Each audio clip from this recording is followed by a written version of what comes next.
السلام علیکم ورحمۃ اللہ وبرکاتہ۔ میں ہوں رائے علی اور آپ دیکھ رہے ہیں میرا یوٹیوب چینل پاکستان میل اور فیس بک پیج۔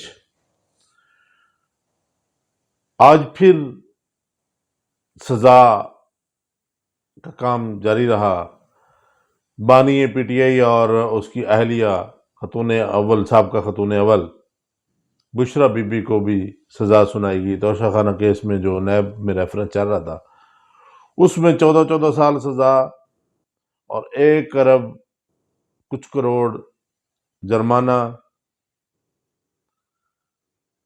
اتنی جلدی سزا سنانے کی مجھے نہیں سمجھ آئی کہ جج صاحبان کل جو ابو الحسنات صاحب تھے انہوں نے بھی جلدی کی، 342 کے بیان ریکارڈ کرنے تھے، مگر صرف عمران خان سے پوچھا اور عمران خان کے ایک ہی جواب میں انہوں نے پوچھا اور ایک جواب سنتے ہی سزا سنا دی دونوں کو۔ ابھی شاہ قریشی سے بیان لینا تھا، باقی سوال بھی کرنے تھے، مگر اس کے باوجود انہوں نے 342 کی کارروائی پوری نہیں کی اور سزا سنا دی۔ آج بھی ایسا ہی ہوا۔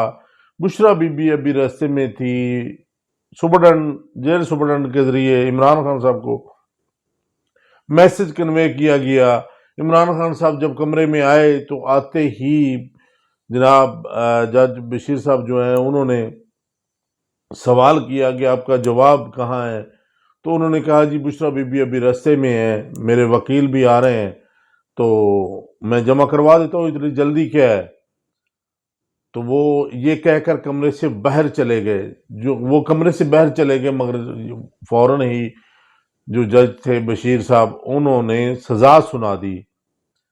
تو بشرا بی بی نے پھر واپسی کا رخ نہیں کیا بلکہ دلیری کا مظاہرہ کیا اور سیدھی وہ اڈیالہ جیل جا کر انہوں نے گرفتاری دی۔ حالانکہ یہ تو ادھر ادھر چھاپے مارنے انہوں نے شروع کر دیے تھے، مگر وہ سیدھی اڈیالہ جیل گئی تو اڈیالہ جیل جا کر انہوں نے گرفتاری دے دی۔ حماد نے دیکھو گرفتاری ہوگی، سزائیں بھی ہوگی، مگر ماہرین اعتزاز حسن کا میں بتا دیتا ہوں کہ اعتزاز حسن نے کہا ہے، بلکہ بہت سارے وکلا نے، جہانگیر جدون انہوں نے بھی یہ کہا ہے کہ یہ زیادہ دیر نہیں چلے گا، مگر اعتزاز حسن کا جو ساتھ یہ بھی کہنا تھا کہ یہ صرف 8 فروری کے لیے کر رہے ہیں، ووٹ کو کمزور کرنا چاہ رہے ہیں کہ کسی نہ کسی طریقے سے ووٹ کمزور ہو اور ان کو پتہ چل جائے ووٹر کو کہ ہمارا لیڈر تو اب باہر ہی نہیں آ سکتا، 10 سال نہل بھی ہو گیا ہے، 14 سال سزا بھی ہو گئی ہے، تو وہ تو باہر ہی نہیں آ سکتا، لہٰذا وہ ووٹ اس کو نہ دیں۔ تو یہ ساری کرنے کے لیے یہ کیا جا رہا ہے۔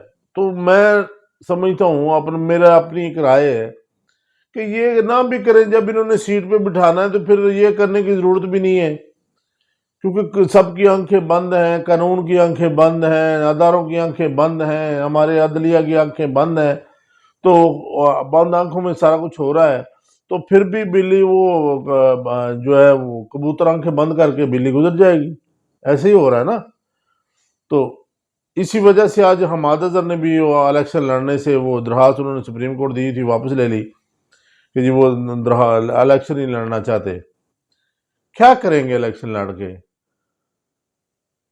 کیونکہ جب ان کو باہر ہی نہیں نکلنے دیا جا رہا، ان کے کینڈیڈیٹ سارے اندر ہیں، ایک فیصلہ ہو چکا ہے جو کہ اب پیپلز پارٹی بھی ماننا شروع ہو گئی ہے کہ یہ 4تھی بار ان کو بٹھا کے ہی رہیں گے۔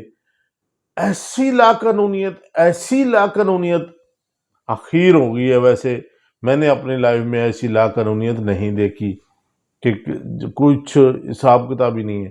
تو میں بتا رہا تھا اعتزاز حسن کی بات کہ اعتزاز حسن نے کہا ہے کہ یہ آپ اپیل کریں گے تو انہوں نے 8 فروری کے بعد ہی جا کے لگانی، پہلے لگانی ہی نہیں ہے۔ تو وہ جو کچھ مرضی کر لے، ایک میں نے پہلے بھی کہا تھا کہ ایک فیصلہ اوپر بھی ہو رہا ہے، اس کی لاٹھی بھی چلنی ہے، اس نے بھی فیصلہ اپنا سنانا ہے، وہ کب سنائے گا وہ بہتر جانتا ہے کہ اس کا فیصلہ کیا ہے۔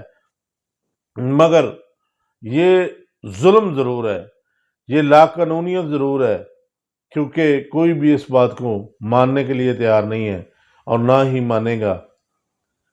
ہم نہیں، یہ اپنے اندر جھانک کر دیکھ لے، کیا ان کا ضمیر مانتا ہے جو آنکھیں بند کر کے بیٹھے ہیں؟ بس میں تو یہی کہوں گا۔ اللہ تعالیٰ ہم سب کا حامی و ناصر، اجازت دیجیے، اللہ نگہبان۔